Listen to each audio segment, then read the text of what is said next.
Salut les amis, aujourd'hui on va changer un petit peu car ce ne sera donc pas une critique de manga mais une présentation d'anime. Et aujourd'hui je vous présente mon coup de cœur, Afro Samurai. Je commence donc par le résumé. Alors, dans un Japon médiéval décalé, on va dire futuriste, le jeune Afro assiste au meurtre de son père par le détenteur du bandeau de numéro 2. Précision, le meurtre de son père est assez violent quand même.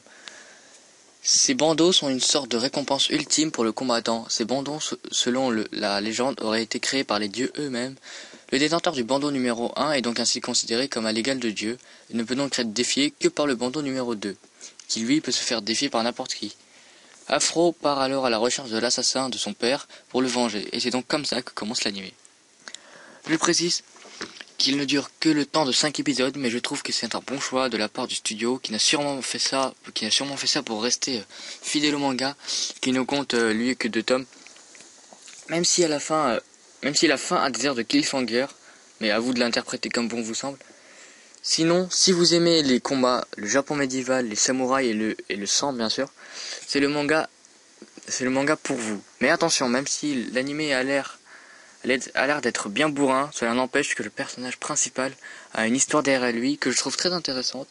Note pour son ami qui l'accompagne et qui parle beaucoup, vous serez un petit peu surpris pour lui à l'épisode 4 ou 5. Sinon, pour la qualité du dessin, je la trouve vraiment unique. Pour ma part, elle représente tout à fait l'ambiance de baston et un peu glauque, même si les actions sont très rapides, et surtout le combat final. Peut-être que vous devrez même vous le repasser pour mieux comprendre.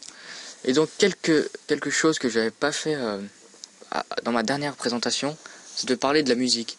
Et bien pour cette fois, je trouve que c'est un choix assez original, car ce sera sur fond de rap et de techno que les personnages se battront. Vous vous dites peut-être que ça ne colle pas trop au Japon médiéval ou au samouraï, mais vous comprendrez rapidement qu'en combat, ça fait trop classe. Et pour conclure, je tenais à rajouter une petite précision. La voix de Afro Samurai, le personnage principal donc, est faite par Samuel L. Jackson, que vous avez dû entendre dans des films comme The Avengers ou Iron Man. Et voilà, c'est fini, j'espère que ça vous a plu. Si oui, n'hésitez pas à commenter et à vous abonner, ou même à mettre des pouces verts. Salut, à plus, à la semaine prochaine.